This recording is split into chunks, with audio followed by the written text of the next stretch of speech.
Hey there, it's Julie with Visit Greater Grand Forks. Welcome to Forks 5 and 5. Today we are at Steers Somali restaurant located here in Grand Forks, and I'm with Elias, the owner. Thank you so much for having us out here today. Thank you for visiting. Absolutely, it's beautiful in here. I know you've done some changes since COVID, and it's great to be in here, and we're excited to talk to you about You're welcome. all things going on. So Steers has been in the Grand Forks community, I believe, since 2016. Yes. How did it come to be? How did you decide that you wanted to open up this restaurant and serve this amazing food? So we did not have any Somali restaurant no, actually I should take that back. We had a Juba restaurant that was burned down, and then it was around 3 years that we didn't have any restaurant. And then I decided to open here in 2016, and it just picked up ever since. And when we were opening, we had more of Somali customers than Grand Forks locals. Mm-hmm. But right now we have 99.9% Grand Forks locals. Really? Somalis. Yes. So that shows you're serving some good food. So tell me a little bit about Somali food. So Somalia in general, Somalia is right by the eastern East Africa, and that is where we used to have the early spice trade period, where the Portuguese, the Persians, the Chinese, the Asians, Indians used to come and buy spices from us. Sure. And that's how they introduced rice to Eastern African Peninsula, and that's how we kind of intermarried and inter-exchanged cultural products. And that's why Somali food is like 99% similar to Indian food, Pakistan, and some Orients because of the spices and the rice and all that. And then we also have Italy. Italy has colonized Somalia. We have a big influence of pasta, which we don't do a lot here at Steers, but regular Somali families at home, they have to have a pasta meal once a day, either lunch or dinner.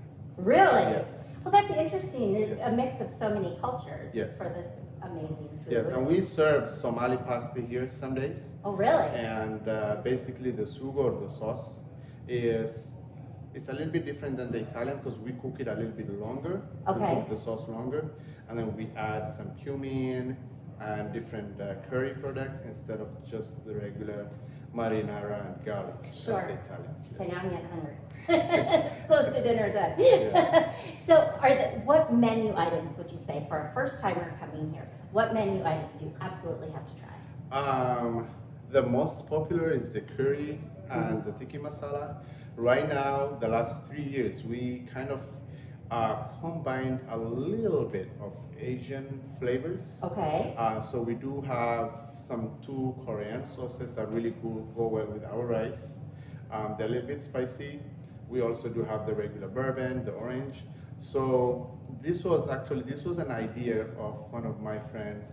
She's a photographer, Elias, you know. Elias, Oh, I Elias do. Hansen? Yes. Yes, she Wonderful told me one day, she's photographer. like, Elias, I go to this Minneapolis restaurant and they do Chino Latino and they're closing. And she said, your rice is really good. Why don't you try to combine like different meat flavors? And that's how it all came about. And right now, it's like every day, every month, we go through gallons and gallons of different sauces that go with the chicken, yes. Oh, that sounds wonderful, Yeah. wonderful. Okay, so now you're going to have even more people wanting to come here. So what are your hours and where can people find more information? So we have a website, and you can order directly from our website. It's through our square. And before we used to just do carryout, we also do deliveries. We are open for in-dining 6 days a week. We only close on Sundays.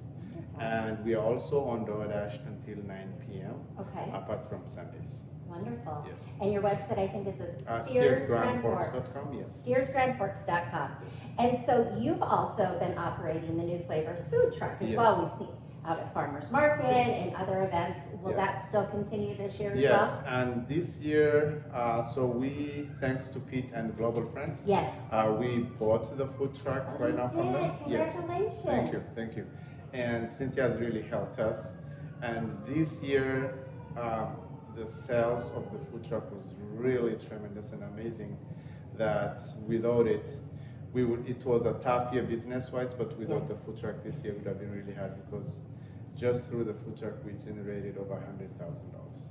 Oh So my that was goodness. really good. Oh, congratulations. Thank you, thank you. Well, thank you so much for chatting with us about this great, unique, locally owned restaurant. And thank you so much for bringing your culture and this restaurant to our community Thank you. so we can enjoy. Yeah, I'm also very grateful and to be part of this community, and the Grand Forks community really do a good job supporting local businesses.